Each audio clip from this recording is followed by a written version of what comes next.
things going on. But I guess generally it's worked better to have these lectures on Sunday evening. Well, we've been trying to look at great religious thinkers of the 20th century. And I think with all of these thinkers, it's a matter of trying to penetrate into their core idea to see what their essential point is, to sort of grapple with that a bit, and then see how it might help us to understand ourselves today, make sense out of our world.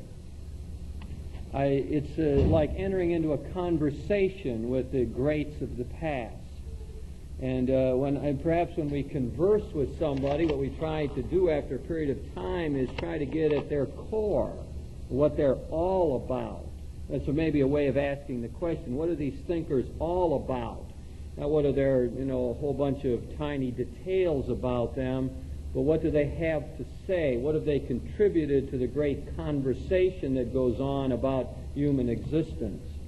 So I've been trying to do that, and one of the things I'm trying to do is to figure out what that point is for modern times. I mean, what is it that they've said that we can retrieve and make available for our thinking today so that we can live more effectively? Now, that's not always easy because these people are diverse thinkers. They have written a whole bunch of books, and it's sometimes hard to figure out precisely what their contribution is or what they'll be remembered for 100 years from now, for example. What is of enduring value. But that's at least what I'm trying to do as we go along.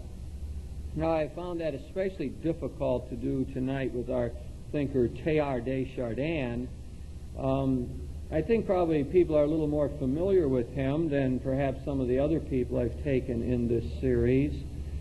Teilhard is in the air generally.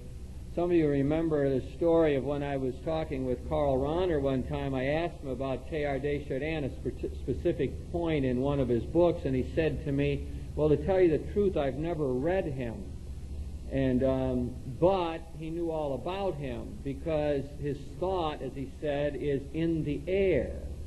His thought is just all over the place, and therefore we've drunk it in. Tonight, as I begin to talk a little bit about Teilhard's general understanding of life, I'm sure people will say, well, oh yeah, we know that, or that's become part and parcel of my own thought process by now.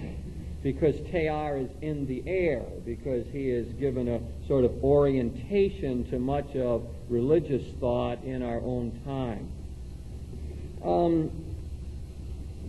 Karl Rahner, even though he never read him, did bounce off of some of his ideas. He thought it was important to look at Jesus Christ in the context of evolution. That's something that Teilhard did. Thomas Merton thought he was very important. He said that he gave us a feeling for matter, the material world, that Teilhard helped us to appreciate the material world. Though some other people have seen Teilhard as a great scientist. Julian Huxley is an example. Ashley Montague, who's popularized a lot of science. Those people said Teilhard is a great paleontologist, and they've learned a lot from him. Though some people have said what he's really given us is an orientation in theology, nothing specific, but a general way of looking at things. One author has said that he is the non-theologian. As we go along now, you'll see he was not a professional theologian, but he's influenced theology more than any other non-professional in the 20th century, and I think there's a lot of truth in that. Some people know Teilhard through novels like The Shoes of the Fisherman, which seem to be based on a Teilhardian figure. Governor Cuomo quoted him on occasion in his talks and handed someone one time a copy of one of Teilhard's important books, The Divine Milieu. All kind of people who express an interest in him. Some people, the short story writer Flannery O'Connor wrote one of her stories, and I think it was the title of one of her collections, Everything That Rises Must Converge. She said explicitly she got that idea from Teilhard. very influential in the Second Vatican Council. There are elements in, as you know, the Council produced 16 documents, the most impressive of which to many people is called the Pastoral Constitution, or the Constitution on the Church in the Modern World. And many of the ideas in there are taken from Teilhard. Some almost sound like quotes, even though he is not mentioned. Mortimer Adler, in talking about the 20 great books of the 20th century, or 50 great books, I guess, of the 20th century, listed Teilhard's phenomenon of man as one of those. Does people know an architect by the name of Solari? He's designing a whole city out north, I think it is of Phoenix, is it? Where he is, and one of the buildings is named after Teilhard and is built in a way that tries to put into architecture Teilhard's thought. And on the top floor, he wants to have a community of ecumenical monks living. So, the president of Senegal has said that the real alternative to Marxism for his country is a Teilhardian outlook. So I'm ticking off those, and there could be many more of people who in one way or another say that they are influenced by Teilhard. Those are all positive. A lot of negative comments, though, come about his work. And I suppose the most recent way he's been in the news, and I think this is in the last couple of years, is the fellow, is it, blocking on the name, is it Robert J. Gould, who has said that Teilhard was involved in the Piltdown Man hoax. Back in England, Teilhard, it was a set-up deal. Robert J. Gould, and this gets a little complicated, but Teilhard, he set it up, the finding of this skull and a tooth that Teilhard found, and it was supposed to be sort of a link in the evolutionary process. They called it the Piltdown Man. It's later been shown to be a whole thing as a hoax. And in the 80s, Robert J. Gould said, and wrote an article, and was reprinted a number of places, saying that Teilhard was involved in that hoax, that he was part of it. There's been a lot of controversy most recently about whether that's true or not. So Teilhard's managed to remain controversial, I suppose. The biologist is Stephen J. Gould. Did I say that wrong? Piltdown hoax. Anyway, all of that to just alert you to the fact that Teilhard's thought is in the air. Much of the religious education movement, the theology a lot of us know, the common preaching that we've heard reflects his thought. Now, I need to tell you a bit about him, just to sketch out his biography, and I'll try to do it in terms of what I think the question behind all this is. And we better have the question in mind so we know what it is all about. And I think that Teilhard's really lasting influence, or is the fact that he wrestled with a question that most people in the 20th century have had to deal with. That is, how can I be a believer and yet live effectively in the world? You know, how can I combine a passion about making this world a better place with a care and passion for my Christian faith? How can I reconcile belief in God and a creator God with what science tells me about the world? Well, it's this kind of thing. How can I be, as Teilhard said for himself, a son of the earth and at the same time a son of the church? How can we keep the Christian faith that we have from being a drag on our efforts in the world? In other words, you're going to begin to slant the question. It really isn't an open-ended question. There's a slant to it, a bias. That is because very often the Judeo-Christian tradition, and more specifically, I suppose, the Christian tradition, has been seen as anti-world, anti-matter, anti-sexuality, anti-involvement in the world of politics and economics. A lot of that has come to us out of something like The Imitation of Christ, which really Teilhard read as a young man, which said every time you venture into the world, you somehow are diminished as a human person. The world is seen as a bad place that will corrupt and take our energies away from what we ought to be doing, that is trying to get to heaven and trying to save our soul.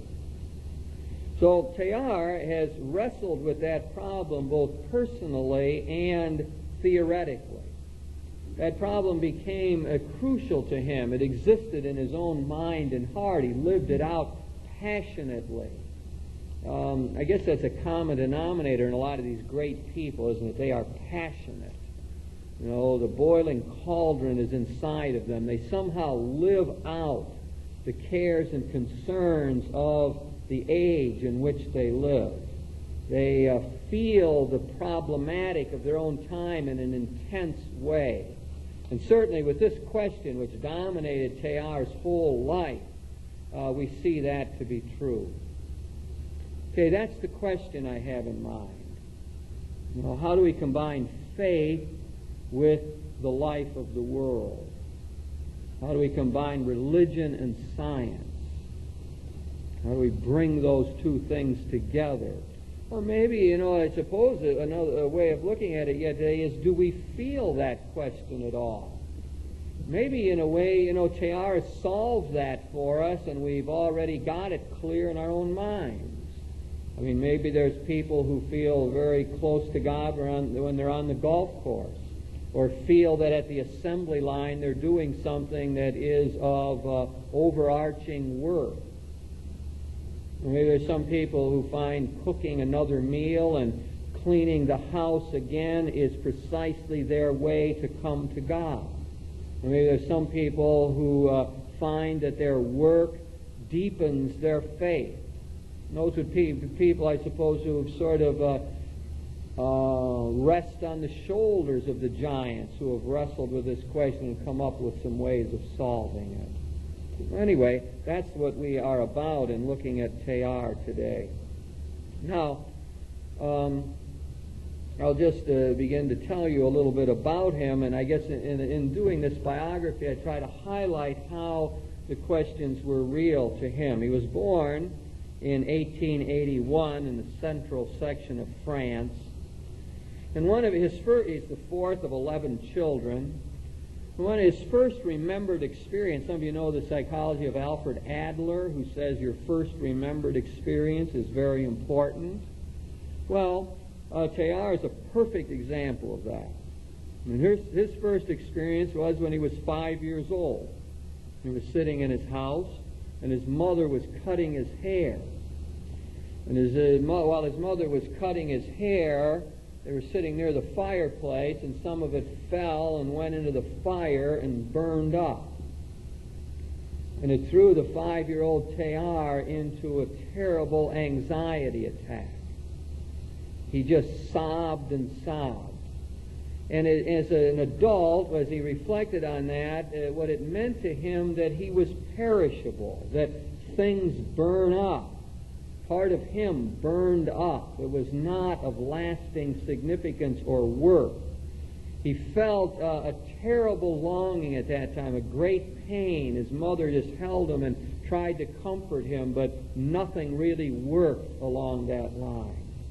And it seems as though ever after, really the rest of his life was an effort in one way or another to figure out how to handle that problem of the fact that we are mortal, that things burn up, that we are perishable, that things don't last or stay in existence. And all the rest of his life he was trying to figure out how to deal with that problem, which gnawed at him. Part of what he did as a youngster was to collect solid things. He loved natural history. He wasn't into the normal boyhood kind of things. Again, it seems to be something I notice with a lot of these people. They're different from the word go, in a sense. They know they're special. He went through the motions maybe of doing some fun things with the family, but he never was into it. He was really into something else that was gnawing within him. And he got into rocks and pieces of iron because they were stable, because they didn't burn up. And then at the age of 10, he had kept this piece of iron. And it was like a touchstone for him. of stability in a world that's perishable. And then at the age of 10, he saw that his piece of iron was rusting. And he was thrown into another anxiety attack as a result. My heavens, nothing is safe. Everything is perishable, even the most stable kinds of elements. Well, Teilhard went off to school at, I think, at about the age of 11 or so. And I take it as a boarding school like run by Jesuits. He liked the Jesuits, I guess. At the age of 18, he entered the Jesuit novitiate. At the age of 24, they were sent to Cairo, Egypt, to teach physics and chemistry. He had a great love for the sciences. And then at age 27 to 31, he studied theology in Hastings, England. The Jesuits were kicked out of France about that time, so they couldn't have their theologate there, so he went to England to study. Studied the traditional scholastic type theology that priests for all the years in the 20th century were learning, and didn't really find it very satisfying or helpful at all. And then at the age of 30, he was ordained a priest. And then he served in the First World War. That's the next sort of experience we should highlight in all of this. During the war, 4 years, he was often at the front and often involved in very fierce battles, encountered all kind of suffering, was decorated with many medals for his bravery. He was like a medic or an assistant that way. Stories are told of how he crawled out in the midst of fire to drag people back to safety. Very brave individual. He began writing during this time, and he wrote letters to his cousin Marguerite, who fortunately saved these, and began to think about life and what it was all about. I think a number of occasions he thought he was going to die. And it's during this time that it's my opinion, at least, and I don't find this backed up by too many people, but that Teilhard himself had a mystical experience. And he's described it in terms of 3 stories in the style of Benson, who was a Catholic novelist who died, I think, in around 1914. But they're stories, they're obviously mystical experience, and he tried to disguise the fact that he had them, and he put another person's name on them and so on. But they speak about, for example, one describes the Sacred Heart. He had great devotion to the Sacred Heart of Jesus throughout his life. He got that from his mother. And he saw the heart of Jesus being like a fire. Fire is the great image he uses throughout. The constant way that he tries to speak about what's important to him. If Christ's fire is like a heart is on fire. And in this picture, all the edges of it blur. And the countenance of Christ blurs into everything. And there is no clear distinctions anymore. Everything is one. Well, people who have had, in the room who have had types of mystical experiences start to recognize that. It is the classic mystical experience of undifferentiated unity, where one senses that the ordinary boundaries between people and things are sort of unreal, and that there's a deeper level of unity that exists throughout the world. And that, I think, Teilhard had this classic mystical experience at that time and became, at least in my opinion, the seeds to his answer to the burned up hair and the rusting iron, and his way of figuring out how everything went together. It grows out of an original mystical intuition of the oneness of the world. In other words, much of the dichotomous thinking that he learned in the seminary, the distinctions between body and soul, for example, between the sacred and the secular, all of that began to break down in his intuition and his imagination as a result of this great experience. As I say, he began writing at this time, Making of a Mind, letters from a soldier priest, for example. Then after the war was over, he went back to complete his doctoral studies, wrote a dissertation on mammals in a particular period in France. You've got to remember that Teilhard really was a great scientist, as Julian Huxley said, and others. Was a great paleontologist, commonly thought he was the world's foremost expert on the geology of China at one point. So we're dealing with a great scientist. There are 10 volumes collected of his scientific work, which he published throughout his lifetime. And that was his field, so to speak. Now, in the 20s, he began to have trouble with his writings. Whenever he wrote in the religious vein, somehow that material got to his superiors and found its way to Rome, and they began to have troubles with that. Sounds like a broken record for people who've been here before in the series. That seems to be the one common denominator of Catholic thinkers of the 20th century, is their great problems with Rome. But anyway, Teilhard had trouble, and I can't really go through all of the ins and outs of this, but eventually he was exiled to China, just sent off. And a little bit of background of this: Paris was, in a sense, the intellectual center of things, and that's where he loved to be. Teilhard was sort of an aristocrat type. He loved to be at where the in people were, and especially the thinkers. He loved serious conversation, and always in a very humane and civil kind of atmosphere. And Paris was the natural place to do that. He loved it there. It was his home base, in a sense. And the strategy of Rome and his superiors was always to get him out of the intellectual circles and get him out in the hinterland someplace where he couldn't do much damage, or where his thinking would not be known. So through the 20s, 30s, and all the way up to the end of the Second World War, he spent a great deal of that time in China, out on digs. There he was involved in the discovery of the Peking man, which was a legitimate and great scientific advance. Teilhard had various feelings about this. Sometimes he longed to get back to Paris and to be in the intellectual ferment again, to get his writings known to people.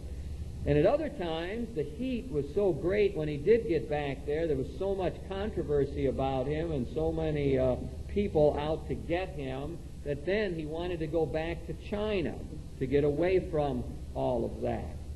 And during all of this time, he was writing, a voracious writer, not only in science, but in the area of religious matters. So in the late 20s, he wrote the classic work, The Divine Milieu, and other works that mostly collected in, about 13 volumes of his religious writings also. See, the great pain of his life was that he could not get his works published. His books were never published in his lifetime. And that threw him into tremendous depression. People usually think of Teilhard as being this great optimistic writer, but he had these terrible periods of depression where he could hardly function, where he could hardly get going throughout his days. And it often would happen when he would revise his works and send them back to Rome again or to his superiors and wait for years for word, are they going to publish them or not? And then the word always came back, no, that they weren't. Some of his depressions got so bad. One time he was visiting the United States, returned to France afterwards, and just about collapsed. I mean, they had to put him in bed. They just couldn't maneuver at all anymore. So you have to have some sort of a feel, I think, for all the great difficulties that he went through. From 1946, then, after the war, he returned to France, entered into its intellectual life, and found himself to be a celebrity. Now, again, I think we have to see what's behind all of this. This passion to get a book published is not just an ego trip with him. What it was he thought he saw the solution to the modern problem. He thought that he had figured out how to combine religion and science, how to put together faith and involvement in the world. He'd come to what most people that he knew were trying to figure out, and what was the big block to progress in the modern world, and the thing that was making the church look bad, always divorced from the real currents of thought. So he thought he had the solution, and he just was dying to get it out, to get the books published so people would read it and see it and learn it and critique it, and so he could shape the dialogue in his own time. I mean, Teilhard knew that he was a great person, and he knew that he had powerful insights, and yet he couldn't get this available. That's what's behind a lot of this. So when he returned to France after the Second World War, he really was a celebrity. People had started circulating his manuscripts in private, and people were very excited about that.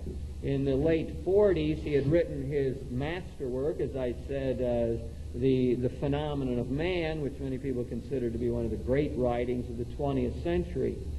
So that here he was sort of on the circuit now, and invited to give talks and sort of a group of disciples around him. But at the same time, he's getting this trouble from Rome. So eventually, this was all too much for the authorities, and they had to exile him again. This time, they sent him to the United States, to New York. Now, not too many people think of being exiled in New York, but as a matter of fact, Teilhard did. I don't think he was ever thrilled with the United States and its sort of intellectual life. He went around the world, really, looking for kindred souls. Went around looking for someone he could talk to, who would actually understand him. He found very few people like that. He was constantly disappointed. There was one woman, a really long-time friend of his, Lucille Swan, who he used to read his material to, and he wrote to her all the time. And Lucille seemed to have some empathy for him. Whether she understood what he had written or not was not clear, but she gave him support, moral support. And he would often write her and say, I need that support from you now. I need encouragement just to be able to keep going. Teilhard wrote a number of articles on the feminine, the importance of the feminine, and it often seems that much of that grew out of the relationship that he had with Lucille Swan, a woman that seemed to be that motivator for him, someone who could keep him in action. Well, then he was brought to the United States, or sent here. He worked for the Venner Gren Foundation, a research fellow, did a lot of writing, told a friend that he wanted to die on the day of the resurrection of the Lord. And sure enough, on Easter Sunday, April 10th, 1955, he died at the age of 73. I think there were 10 people at his funeral, and one person who accompanied his casket up to, he's buried up near Poughkeepsie, New York. Well, that's something about the life of this man. We can, answer questions about more of it and so on if you want. But to give you some feel for it, in fact, I think I'll stop there and just see if anybody wants to ask anything to this point. Not published as science books. No, they didn't have any problem with that. In fact, they kept encouraging him to write more science. They didn't care about that. That was fine. It's when he got into the religious area that they were bothered. And what bothered them about it was fundamentally the doctrine of original sin. That is, they felt that Teilhard ended up denying the whole notion of original sin. And again, I'll try to get into say why that is, but that was one of the problems that they had. They also were upset, theologians in Rome at least, that he didn't use the traditional Thomistic, scholastic, Aristotelian categories for explaining the religion. In other words, when he looked at the great Christian truths and tried to say what they meant, he always put it in an evolutionary framework. He always talked about them in terms of process. So original sin, for example, for him would not be one thing that Adam and Eve did at one point in history, and then that's just, we sort of reap the bad results of that ever since. But original sin would describe a flaw in the whole evolutionary process as it went on. Now that's an example of how he would change a meaning of a doctrine. Instead of original sin as being that one thing done wrong by two people at one point in history, he would see it as an understanding in an evolutionary terms, the flawed character of the whole process of the development of the world and of humankind. So all the doctrines would be reinterpreted. Now they didn't like that. Now one of the problems was that a lot of his writings, people didn't know what they were. Were they science or were they theology? And the perfect example of that is the phenomenon of man, which was critiqued, therefore, by both sides. In other words, a lot of scientists read the phenomenon of man and say, well, this is pure metaphysics. This is poetry. You know, this isn't good science, and people really tore him down for that. And other people, the theologians, would read it and say, well, what's this? There's all this science in here.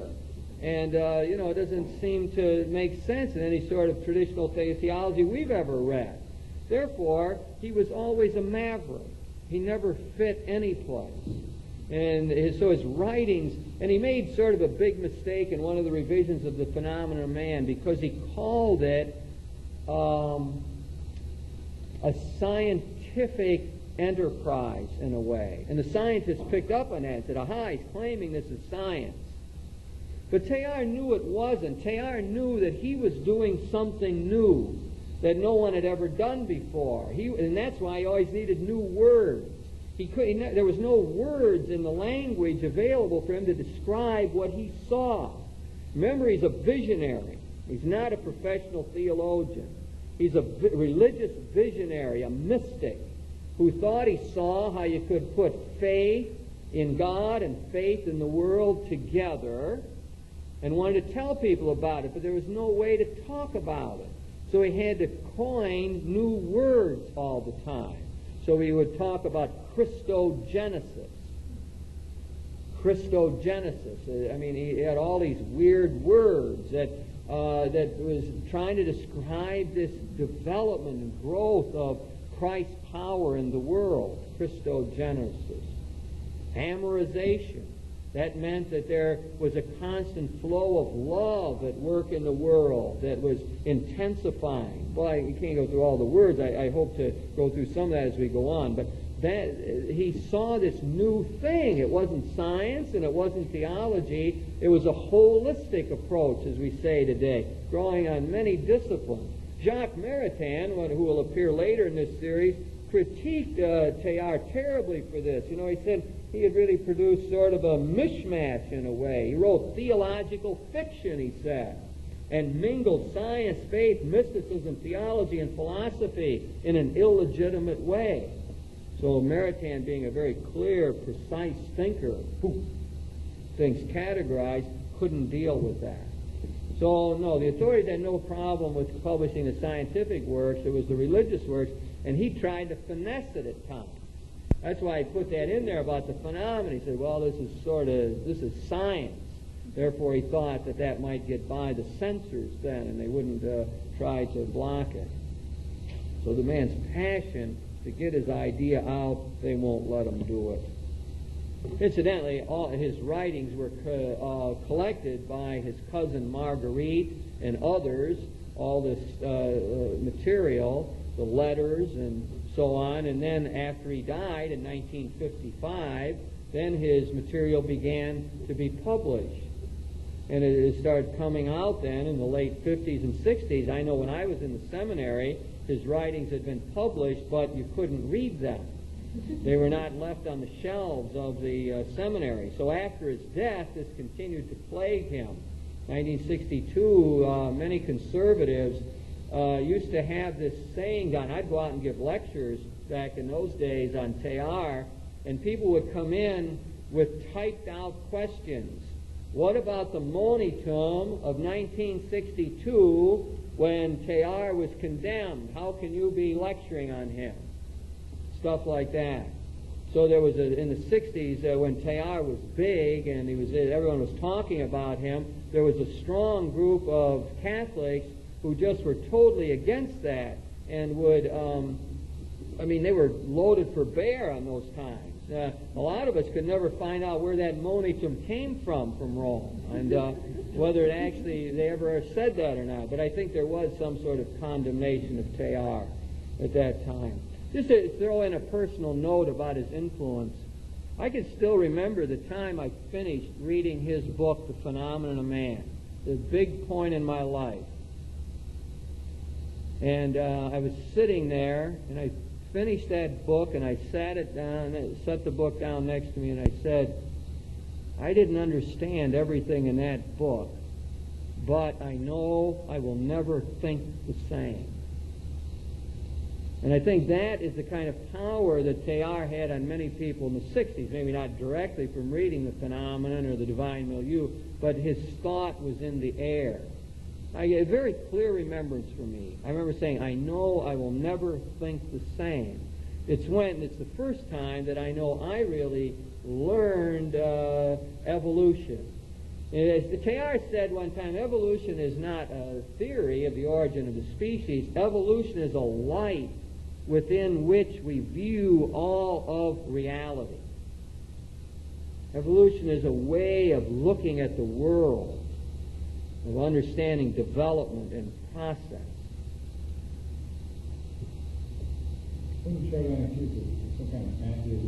Yeah, the question is asked, was Teilhard accused of pantheism? And that the answer to that is yes, that was one of the feelings about his thought, and something that he really wrestled with. He did have a great yearning in that direction. There's no doubt about it. He had an attraction to pantheism. It reminds me of what my own mentor Karl Rahner said, that pantheism is so much closer to the truth than the notion of a being who's up in the sky who is intervening in history now and then. And Teilhard surely felt the same way, that pantheism is far closer to the Christian truth than much of the traditional imagery of Christian people, maybe especially Catholics. And so he was attracted to that. He was attracted at a time to Hinduism and its pantheistic outlook.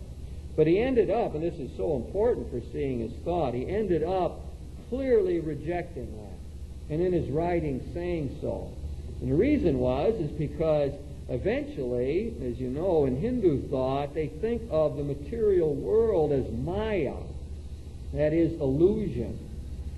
So out of a Hindu mentality, you don't often develop the sciences, because they're not passionate about creating an air conditioner. They're interested in learning how to stand the heat. They reverse it. They're not going to shape reality. They are going to try to learn how to deal with the reality that's there. So for them, the material world is sort of illusion. It's not all that real. It's the life inside that really counts. And so Teilhard, of course, with all of his interest in science, could never go in that direction of the Hindu type of pantheism. And that's one of the reasons he ended up rejecting it. But yes, when you read his writings, one can see why people might end up getting that impression. God is so immanent, that is within for Teilhard, so close, so part of the process, so involved in the process of life, that at least for some people they would see hard to distinguish God out from the process itself. But I think that's totally false reading of Teilhard. There's all kind of things that go against that. But that was one of the accusations, yeah. Did he ever consider leaving the Jesuits? The question is asked, did he ever consider leaving the Jesuits? And I would say the answer to that is yes. a lot of the Jesuits will say, point out all kind of things in his writings where he says, no, I'm staying, and so on. But I have found some letters and remarks of some of his friends where he confided that, yes, maybe, I need to get out from here. Yes, maybe I just can't deal with this conflict. And I would say that was, not an ongoing temptation, and I think, but it does at least appear in some of the things that he has written. And, one suggestion was that he get out from underneath that part of the authority structure by becoming a secular priest. I don't think that he really ever thought of leaving the church or the priesthood. Maybe a fleeting time in the midst of all of this hardship, but by and large, I don't think he really ever doubted that he was going to try to live his life out in that setting.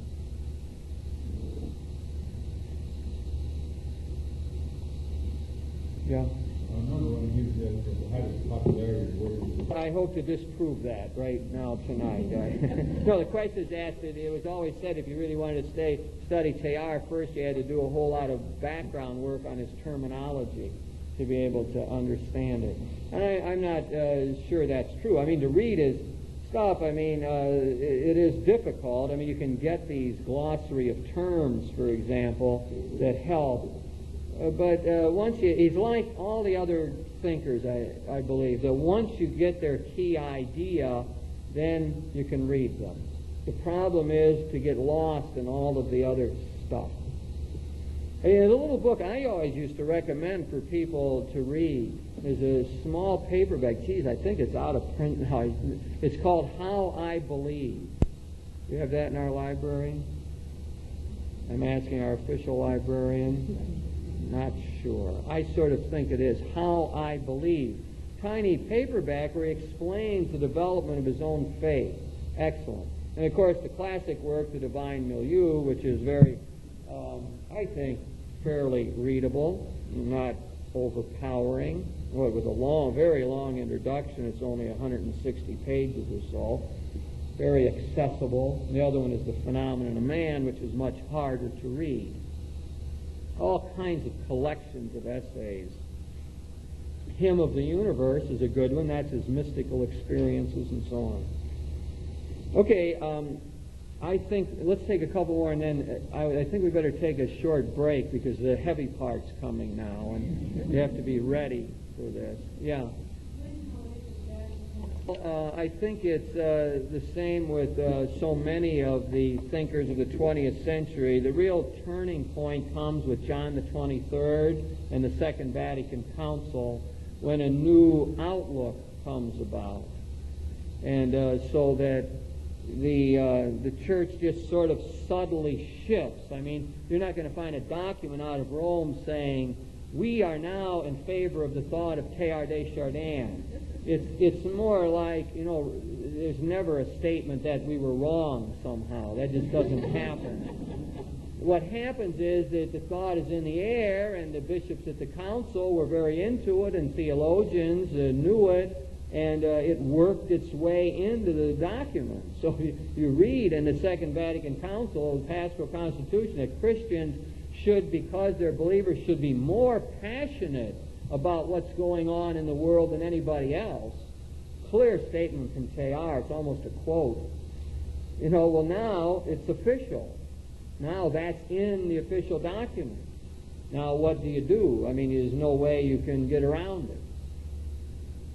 So that is the way it actually happens. But the change, again, is for so many things, is John the 23rd and the Second Vatican Council. It's maybe hard to think back what it was like. We could not read Teilhard's writings at that time in the early 60s. We're not permitted on the shelves in the library, so that, we would not have had access to that. But it shifts subtly. It's like the one wag said, when the church changes its mind on birth control, the opening chapter will begin, as the church has always taught.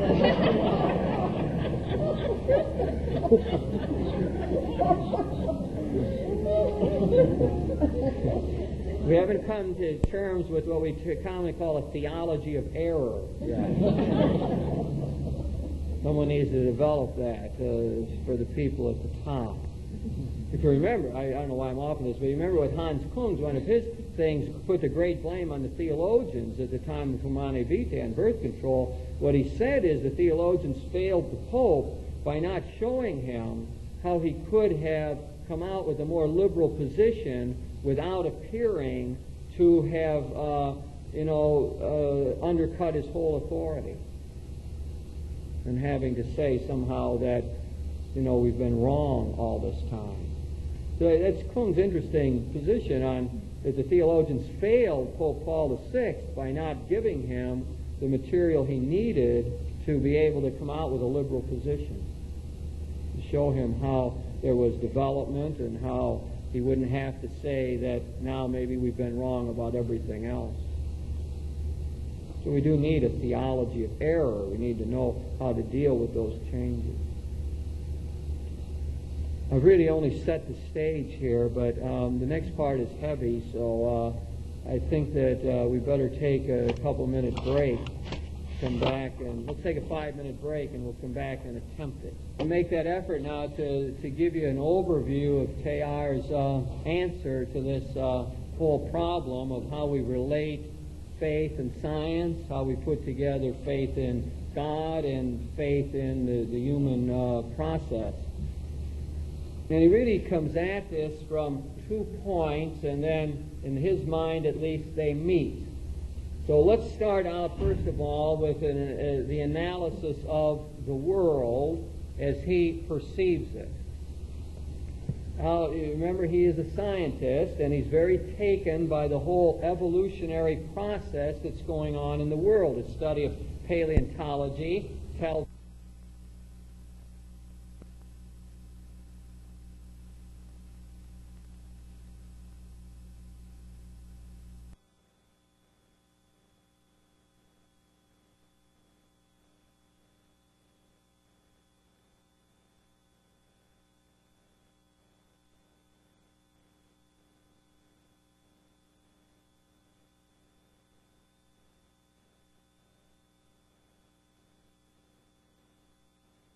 act by God necessarily suddenly taking these animals and then picking one out and saying, well, here now we'll have a human being over here and putting a soul in there. But it would happen in a whole group of the primates, and it would happen almost imperceptibly in a way.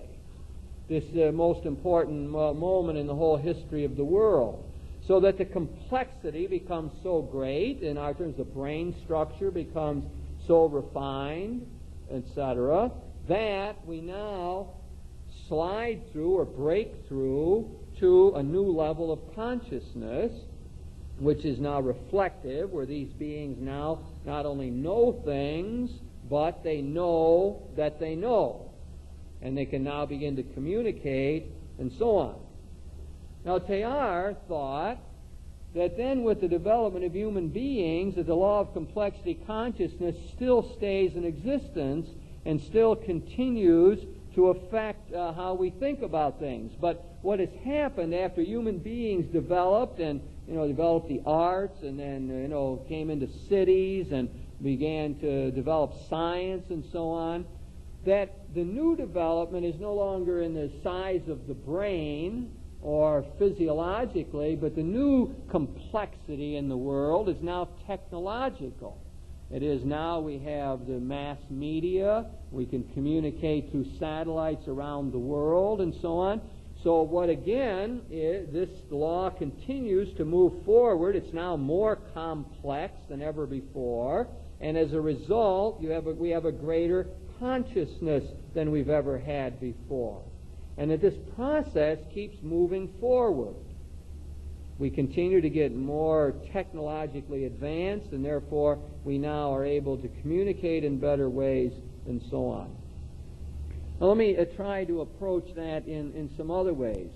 What Teilhard thought the driving force of that whole process is what he called radial energy, or what we could simply call love.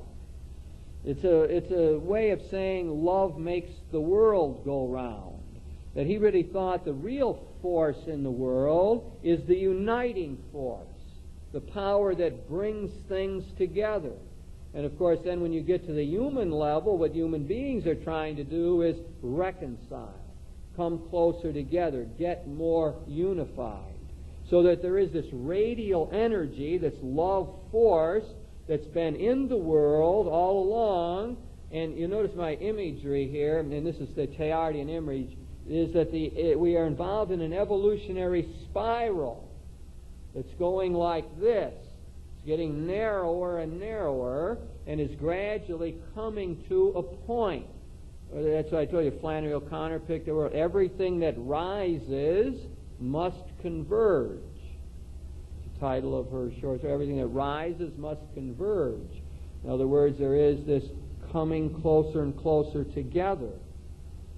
We try it another way and say what happens in the process of evolution is that it gropes its way forward. It's like a person in a dark room trying to get to the door and not knowing where the furniture is.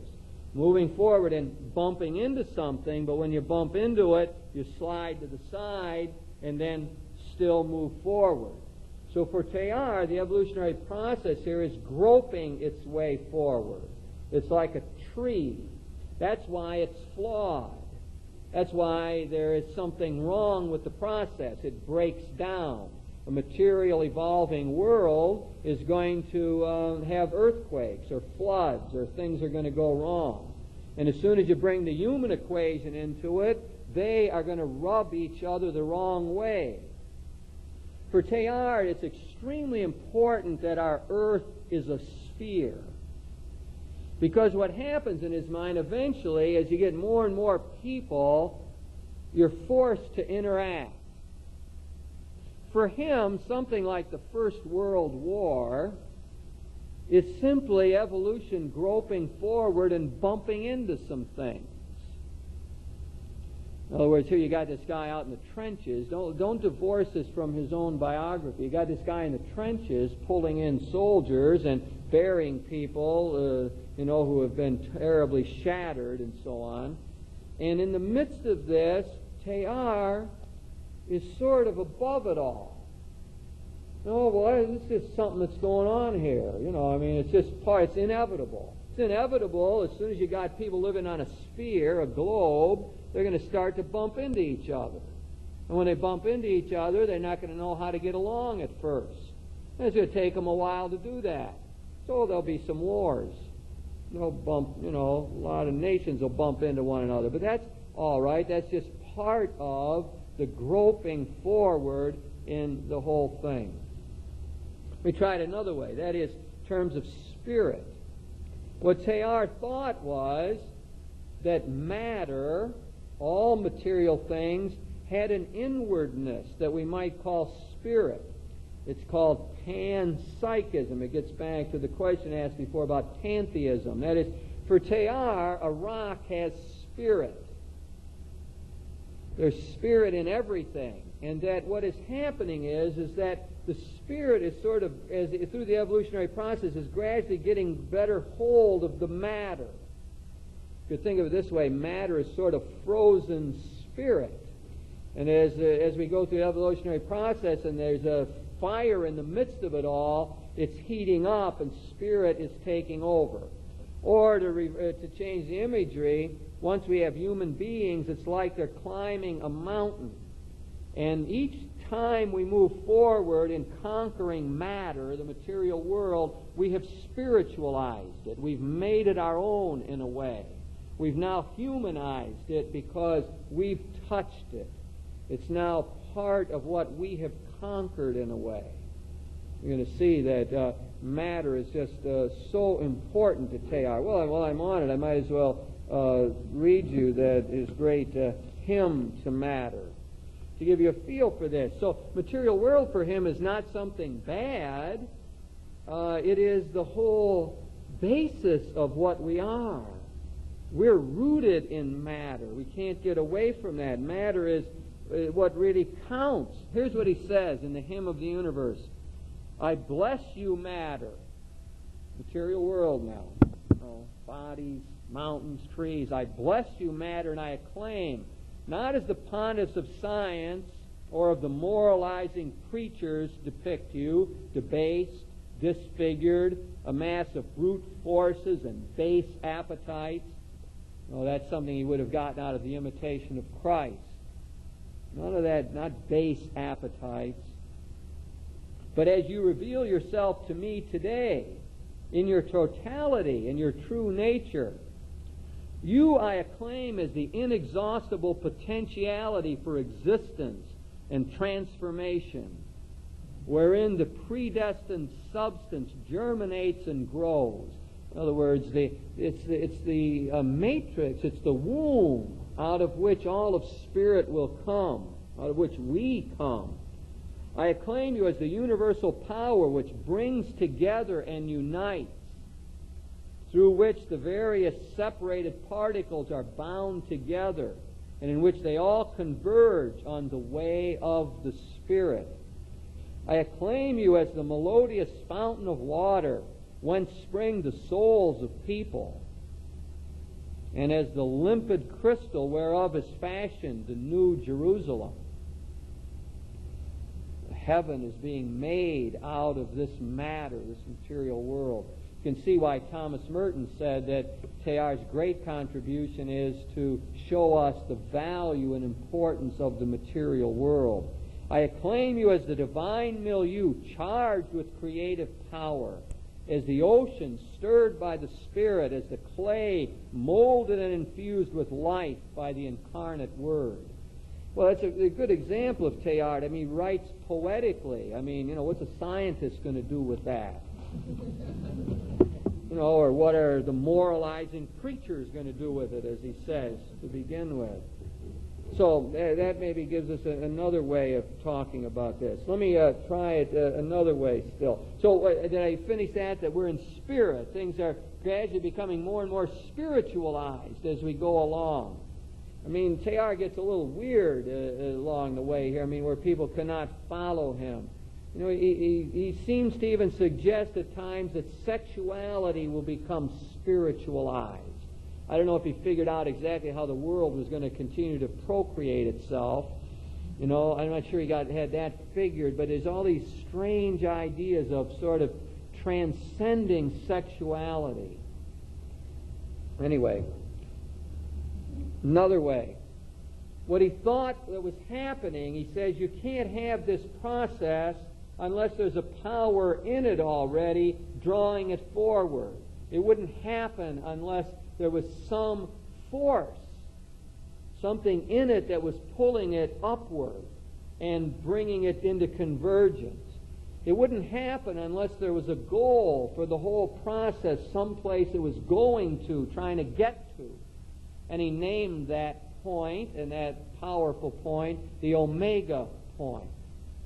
So for him, the whole process was moving, tightening, heating up, coming closer together, more consciousness, more spirit, greater technology, coming forward, more love, and finally getting to a point, a personal center where it would all converge and come together on a personal point. And he called that omega. That's how he understood the world. And his scientific background gave him the start visioning, imaging the world in that way. So he said at one point, all I really believe in is the world. I believe in the world, and I believe that in the world as becoming spirit and as centering on itself and moving towards a personal center of fulfillment. That's what I believe in my guts. That's what he got from chipping around on the rocks. And that's what, in a way, the way he tried to get around the point that his hair burned up. But in the long run, none of that was lost. It came together in the omega point, where it was all spiritualized. Now, his problem at that point was, what happens with his religion? Because his religion and his theology, as he studied it, grew up with it, said things like the world is bad, and the world is a dangerous place, And at the end time, the world will get burned up. It'll all be gone. He learned that the world was not terribly important, that what really counted was heaven and getting there. And what we did as we walked through this earth was not all that significant. It was sort of like basket weaving, something you did until you could get to the important work of worshiping God in heaven. That's the theology he learned. And that's the popular religion that was in his mind and heart. And so he was faced with a dilemma. He really believed in the world, and he couldn't give that up. And his religion taught him something very different. So he was in this terrible bind. That's when he investigated things like Hinduism and said, well, maybe there's another way to do this. Or Marxism.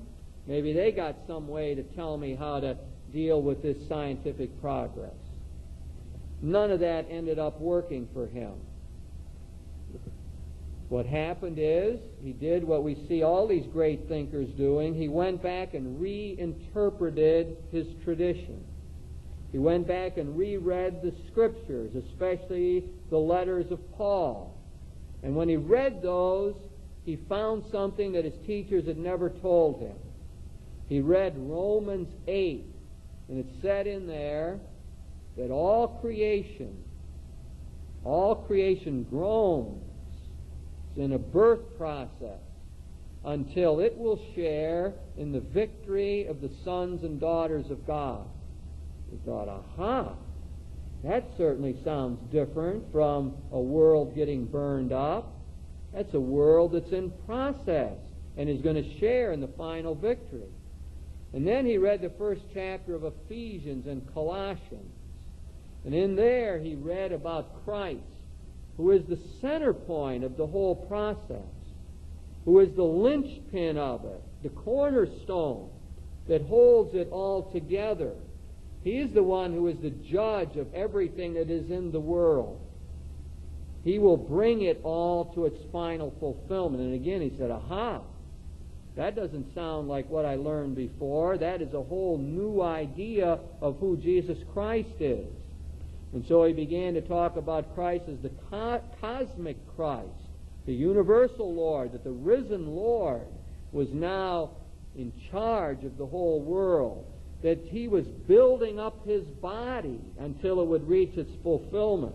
The mystical body of Christ was being built up by us, that we were waiting for the day of the fulfillment, the fullness, as Paul called it, the pleroma, fullness of the body of Christ. So he began to see in the New Testament this whole other line of thought. And then the great eureka moment for him came. And suddenly the two viewpoints coincided, and they came together. And he says, my heavens, the omega point, is the risen Christ. The personal center towards which the whole evolving world is going is the same Christ that Paul talked about. And the whole process is the same thing that Paul said in Romans is coming to birth. And so it was that in his own mind and in his vision, he found a way to articulate that mystical experience that he had in the trenches during the First World War.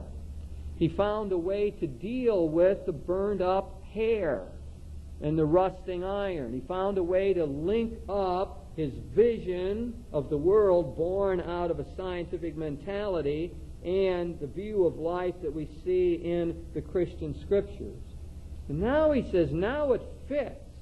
Now I can see that what is happening is we are building up the kingdom. And we have to be involved in the world. We have to be passionate about what's going on. That we have the job of co-creating the world with God. We have the job of moving the evolutionary spiral forward so it comes closer to the omega point. What we do is of supreme significance. Those marvelous lines that God has found at the edge of the shovel and at the tip of the needle. All the instruments we use. Oh, that's where God is found, because all of that work is significant in moving the spiral forward towards the omega point. Now everything looks different. Now there is no conflict in his mind between science and his religious faith. Well, that in essence is the vision that he had. And really, as with all the great thinkers, seems to me that every essay he wrote from then on in the 13 volumes all play out that one idea. They all are elaborations of one or the other point. We might have one that devotes its whole self to the omega point, or one on the human energy that's involved in loving, what the role that love plays, but to take on an aspect of it and try to bring all of that together. Now, I want to take a short break here, and I'm going to ask people to try to understand this. You know, in learning, it's important to try to understand before judging. So instead, I don't want you to say, well, you know, that's all stupid, or, wow, I'm into that. But why don't you try to see if you understand it? See if you could say to somebody, what did I just try to explain? Or how did he bring that convergence together? Or what points in it did I seem to understand? Let's just take a couple minutes and we'll have time for questions so people can get some explanations of that. A couple minutes. Questions at this point about that part of his thought? Clarifying questions, maybe?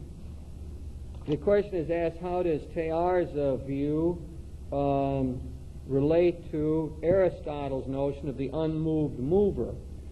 A whole lot of what Teilhard tried to do was to get beyond that. So for Aristotle, along with Aquinas, and really everybody, I would say, up into the modern times, especially the 19th century, had what we would generally call a static view of the world. That is, the world was like a fixed container.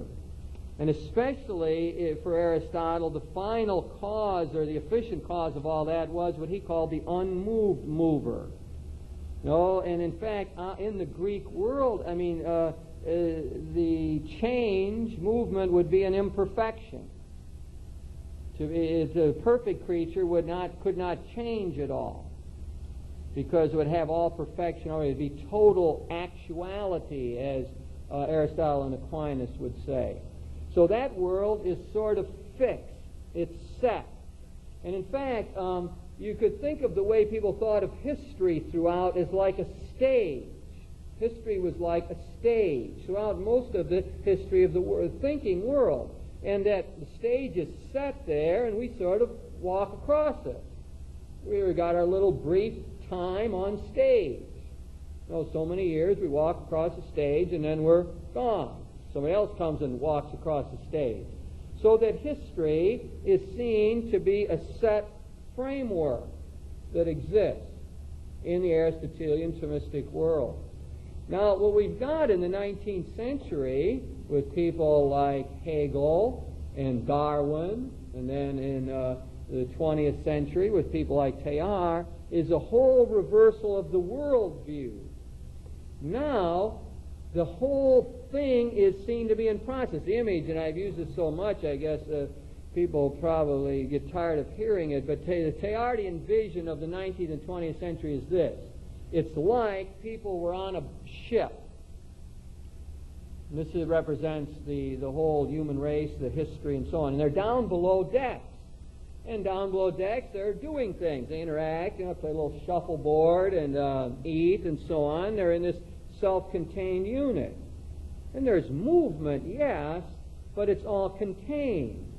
Now what happened in the 19th and 20th century is that people started coming up from down below deck, coming up on the top deck, and when they got up there, they said, my heavens, the whole thing is moving. The whole of reality is moving. We're in flux. We're in flow. We're moving. Now the question becomes, a question that really wasn't there before, where are we going? Where is this whole thing moving? Is there any destination? Are we just floating around in a aimless circle? Or is it going someplace? That became the question of the 19th and 20th century as soon as you began to see a different world. So what the Aristotelian world is down below decks.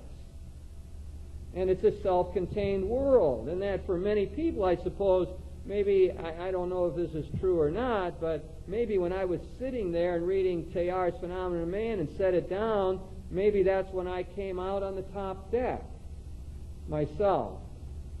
Now, I've seen people do that gradually, and when you come out on the top deck, it's, wow, this is interesting, or this is scary, like, boy, this produces a lot of anxiety. But that is a way of thinking of our own intellectual history, or what has happened throughout the 19th and 20th century. Now, many people are still sort of catching up with that yet. It's from a static worldview to a dynamic one, to a changing one. So now history is not a stage. We're tiptoeing across it for a while. But history is what happens as God and the human beings co-create the world. We co-create history. History is what happens as we interact with God. It's got a direction. It's not a set stage. It's always got the surprising thing in it, the new thing. On a stage, you can't have anything new. I mean, people run around or miss their cues or go in different directions, but it's all set. But once you dismantle the stage and you say what's happening is human beings are interacting with one another and with the great God, we are creating history, making what it will all be. And of course, Teilhard's great important point is that it is going someplace, that it has an issue, as he used to call it, an outcome. He once said that if we didn't have the kind of view that he has given us, that eventually we would all get claustrophobia. We would all feel constrained. We'd all feel like there's no way out. We're living on this globe, and we got a whole lot of people around, and we get sort of anxious, like, how are we going to get out of here? It's interesting. He thought that we would all suffer from an anxiety if we didn't think it was going someplace. And I think you can already see that in today's world, where the question of meaning gnaws at people and identity and purpose in a way that didn't happen years ago. That years ago you could go through life and, you were this, that, you fit, and you didn't have an identity crisis, and you didn't have to try to figure out who you were. But out on the top deck, it's different. Top deck, you have to explore, check it out, see where it's going. And that's, for many people, is scary. So it's a very different world from the Aristotelian world. Yeah, Bob?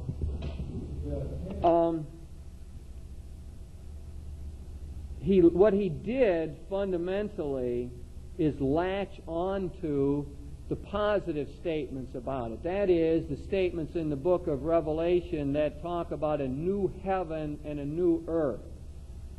He fastened on those. He was not particularly good at, remember he was not a professional theologian or even biblical scholar. One of his great lacks throughout his life was not really knowing modern biblical criticism. He was always in the dark on that. Horrible. He had a problem with both ends. That is, he had a lot of problems with Genesis and the garden and Adam and Eve and all of that. And he also has problems with the destructive character of the end of the world and many of the parables and so on. But to my knowledge, he didn't know what to do with that. I mean, he didn't know, he knew he had to reinterpret it, but he didn't have the tools, the biblical scholarship to be able to do that. So his strategy, more or less, was to focus on the positive side of it, or the text that made sense to him, and leave the rest go. As many people have said, he's a man of three texts. Romans 8, Colossians 1, and Ephesians 1. I mean, he's not wide use of the Scriptures. And, of course, for his purposes, you could see why. And there's a lot of stuff in the Scriptures that don't really accord with the kind of view that he did develop. But I know of no way, and I'm pretty sure he didn't do it because he wouldn't have known how to do it. That is, to come up with a real modern biblical understanding of these things. But, I mean, he did, in his own intuitive way, move to what many people have said. That is, when you look at the beginning part of the Scriptures, you're saying, well, we're dealing with legendary material, mythological material that's there to teach a religious lesson. And it's not incompatible. So fundamentally, that's what we say quite easily today about the creationism versus evolutionary argument. So for many contemporary theologians, it simply is a non-problem because the two things are not engaged at the same level. So that the Bible is not teaching us science, it's teaching us the deepest religious truths. It's teaching us that God's responsible for the world, that human beings have to respond, that human beings don't respond well to the call of God. There's problems and evil in the world. God is still always faithful. It's got fundamental human messages about the divine-human relationship that way. But it's not teaching us a scientific theory. Evolution is attempting to explain the dynamics of that, the causality and the process. So there's no conflict. Now, Teilhard, at his stage, he's writing back in 1920s when he does the first material. Well, there were important Scripture scholars at that time, but the Catholics weren't allowed to publish it, and so he was not really aware of a lot of that. So he couldn't go to easy explanations and say, well, Adam and Eve in the garden, that's a legendary material to teach a lesson. He didn't have that. So he kept struggling with that in his own mind and heart. I mean, he had trouble figuring it out himself. But what he eventually was true to his own instincts. And he said, there is no way you're going to have a real garden. It just doesn't fit in the evolutionary scheme of things. The evolutionary scheme is we are primitive and are advancing. We are dispersed and we are unified. Therefore, it's impossible to think of a state of perfection that people actually lived in at one time. There's just no fossil records of this. There is no paleontological basis for that kind of view. Therefore, he rejected it. So he went with his instincts without having good tools to say, well, we all know, of course, that's legendary material, and we just try to get at the lesson. So we've got an easy answer today to a problem that bugged him. Same way with the end time. That is that what you've got in the New Testament are different strains of thought. You have one destructive tendency, fire, burning up, and all of that. Oh, and on the other hand, you've got a new heaven and a new earth strain of thought, fulfillment strain. So you've got right within the New Testament a contradiction, or at least maybe somebody would say complementary views of what the end time will be like. Now, he simply latched onto the positive and went with it. The question is asked about really how does he handle the incarnation and the historical Christ, but you also put it in a framework properly so of saying that for him the incarnation is not something that happened in the year 6 BC, once for all, but that incarnation is sort of a process by which the Spirit is incarnated in matter. Now, Teilhard, contrary to the views of some, was insistent that the universal Christ, the risen Christ, the cosmic Christ, is essentially related to the historical Jesus. You can't have one without the other. He says that very clearly in the Divine Milieu, passage that people often don't remember. Now, in a sense, Teilhard is very like Paul. It's interesting to contrast the Apostle Paul with the synoptics, a person like Matthew, Luke, Mark.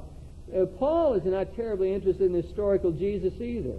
No, he doesn't tell miracle stories or recount parables or anything. He keeps talking always about the risen Christ, the crucified and risen Christ. So Teilhard is very much like Paul. That is, his whole emphasis is on the risen Lord. He doesn't say, you can contrast this with the liberation theologians, with Gustavo Gutierrez, who was part of this series. They don't want to talk about the cosmic Christ. For them, that's an opiate. That's just going to get you up. They're interested in historical Jesus because the historical Jesus took on the Roman establishment. and took on the religious establishment just like they've got to do. So when they do their Christology, their theologizing about Christ, they're zeroed in on his historical side. You don't hear a whole lot about resurrection. So theologians always have to make their choice as to what aspect of Christ they're going to pick up. Now, no doubt Teilhard is just overwhelmingly on the side of the resurrection, overwhelmingly on the side of the cosmic Christ. But he says you can't have that without the historical Jesus. So for him, what has happened in his other terms is that omega point does not remain aloof from the process, but it's like an energy force dropped into the process. And the really most significant interaction between omega and the process is the historical Jesus. So omega point is not remote, it's personal, and it's not apart from the process, but is woven into the process. So for him, the way the two things come together is in Christ. The one world that we live in, the one graced world, all centers on Jesus Christ. So the incarnation that's happening all the time reaches a high point in Jesus of Nazareth. But what's important about Jesus of Nazareth is that he is continuing now to act and build up his body. His body's being created now by us. It's like, it's not exactly like, but they said there's a statue someplace that doesn't have the hands of Christ, and one of the theologians said, well, we are his hands. We got to build the world now. We got to do the work because, so we're the hands in the body of Christ. Well, maybe it says something about this point. But Teilhard, the people accuse him of not having any historical sense. That was one of the... Jill Sohn made a famous remark that he's a neo-Thomist, 20th century. None of those people liked Teilhard. Maritain didn't like him, and Jill Sohn, people like that. But he said, if we feel like people sitting or going to the empty tomb and saying, where did you take our Lord? He said that's how Teilhard is. He's taken Jesus away from us. That was his charge. Well, it's almost the same charge you could level at Paul. Where did Jesus go? The Jesus of miracles, of parables, of interesting little stories, and so on? No, the Gospel of Paul doesn't have that. Paul's portrayal of the good news is centered almost entirely on the risen Christ. Crucified and risen Christ, because as he said himself, I preach Jesus Christ and him crucified. But anyway, the people have objected to Teilhard in that point. And you can see why. Any Christology will be limited. It's going to go one side or the other. Not directly, but he once asked permission to go to a conference where Einstein was going to be present and was denied permission. That was his one chance to enter into dialogue with him. And he just crushed him. There was somebody else important going to be there that he was dying to interact with. Einstein and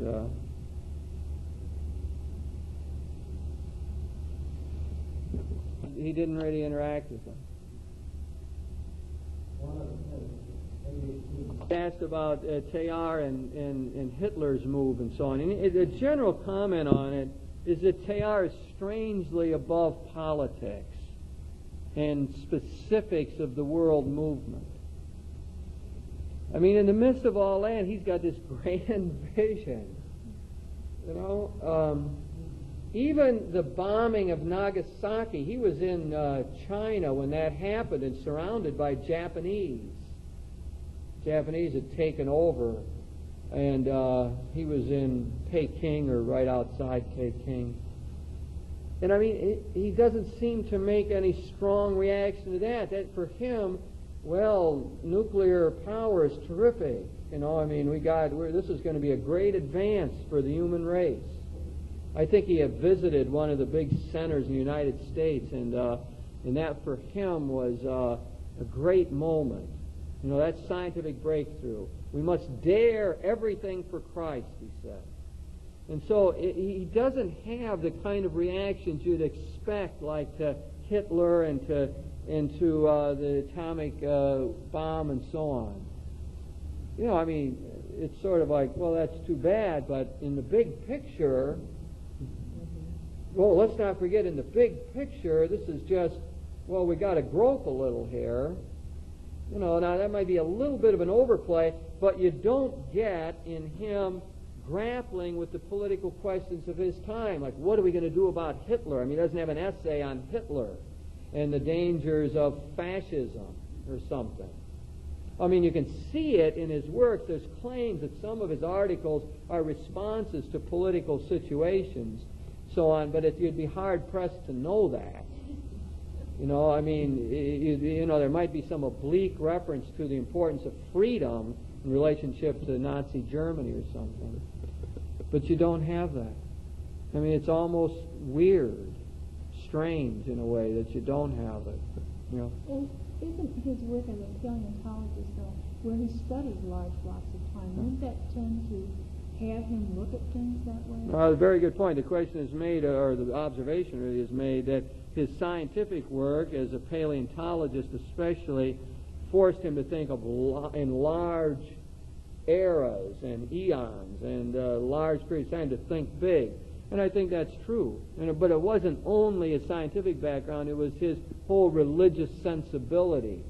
I mean, he's a strange combination of someone who's interested in rocks and carried a hammer around with him all the time and chiseling away with this broad vision of things. But one of the great problems, you notice I said at the beginning that one of the things that some authors say what he was good for was, this is Walter Kasper, German theologian, said that Teilhard was good because he rethought the problem of evil in an evolutionary context. But, when he's doing that, what we miss, and why Teilhard is not influential today, or I think, popular, is because we miss the bite, because we miss that concrete engagement with evil. I mean, it's hard for people to take seriously someone who would think about, sort of slough off an atomic bombing and see it in some bigger picture. I mean, that's almost unconscionable to some people. So that many people feel that Teilhard didn't deal well with the problem of evil because he didn't seem to encounter its concreteness, even though he suffered terribly. I mean, 2 of his brothers died in the First World War. Other of his team there was 11 kids in the family, and a number of they died at young ages. His older brother, very young. He went through all kinds of tragedy, personal tragedy, depression, constant. Constant's a little overblown, but melancholic character and periodic depressions. So, I mean, in First World War, terrible carnage. We think of Paul Tillich after the First World War going and visiting art museums for a long period of time to get healing. Teilhard seems like right in the middle of it, he was like above it somehow, writing these sort of mystical treatises while he's burying friends. So, anyway, a lot of people have trouble with this, but I was just trying to sketch out, the way he does put evil in an evolutionary framework, and the sufferings that we face. I can do this theoretically and then tell you what he tells us to sort of do practically as we go on. But theoretically, his idea was that as soon as you had a material, evolving world, that it had to bump into itself. And you had to have physical evil. It was just simply inevitable. And as soon as you had consciousness, people around, they were going to suffer. It's just statistically inevitable. It isn't a question of why did God create a world like this? Once God created an evolving material world, it couldn't be perfect. It's got to grope forward and it's going to bump into things. Just has to be. Can't be any other. The mystery is taken out of it. Only mystery is, why would God create an evolving material world? But once you got that, it has to have evil in it. And the same thing, as soon as you got human beings with freedom, again, by statistical necessity, they will sooner or later commit sins. You got enough of them running around, enough temptation, sooner or later, some of them will commit sins. And as soon as that happens, you've got evil in the world. So you can see why Rome wasn't too thrilled with that notion of original sin, really. It's just saying that, well, the evolutionary process is inevitably flawed. And as soon as you got human beings, you're going to have sinfulness. Now, that, the image is like this. The problem is created if you think of a static world like a stage and we're walking across it, and you'd say, well, why didn't God make a smooth stage? Or if there's flowers in the background of that stage, you'd expect them to be put in the vase right. No? And if it weren't in the vase right, well, why did God make a world like that? Put the flowers in crooked. Well, Teilhard says that's our view of a static world. God created it, and He's putting things. Why didn't He put them right? But in an evolutionary framework, it changes. It's like a tree. And you don't look at a tree and say, well, it's not beautiful because every limb isn't symmetrical. You expect the limbs to be off. And part of its beauty, in a sense, is often its, well, if you go this far, some of its the misshapen character or its grotesque features or whatever. The fact that it isn't totally, harmonious, wrong word, but you get what I mean. It's groping its way to grow. And he says that's how the world is. That's how human history is. It's like the tree and not like the flower pot. It's growing, and because it's growing, it's going to have things wrong with it. Now, when he says, when we look, one of the important things he says about in the divine milieu, which I think is helpful, is I'm going to use this time now to pull something together here, because I asked myself, what does he have to say to us? I mean, I really don't know if anyone's going to be helped to get up tomorrow morning through the law of complexity consciousness. You know, it may be, but I'm not sure. And I don't know if omega point's going to help. Although Teilhard was convinced that it would. And I believe there's at least some souls, some people, who are helped to get up on Monday morning precisely by the omega point. By a sense that, well, whatever I'm doing today is contributing to a large picture of I'm part of a process.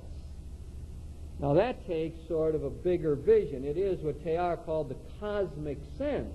And he sort of divided people up that way. He liked to talk to people with cosmic senses, and he didn't have much time for other people. You know, that's how he thought the world was divided up. People with cosmic senses were the ones who saw the interaction of everything, that they knew that whether they got up in the morning or not had an influence on the whole of the cosmos. That if they stayed in bed, something was missing in the whole picture of history. Somehow the world was diminished because they didn't get up. No, talking to a person not long ago who I respect very much, has great insights, and said, you know, well, maybe for me to achieve a greater consciousness of what's going on, I'm limited now in what I can do in the world by various factors, but if I just keep my own consciousness together, my own thinking together, keep myself together on a given day, then I contribute. And I thought, wow, there's the cosmic sense. I think that's terrific. Now, I don't know a lot of people who are able to do that. But just to say, because, you know, powers are diminished, that'd be something into older age, you know, where one couldn't do as much, be as active, but if one could say, just to keep my own consciousness alive is a contribution to the world. Well, I was trying to put together here what is of value. I said, well, omega point could be of value to people. But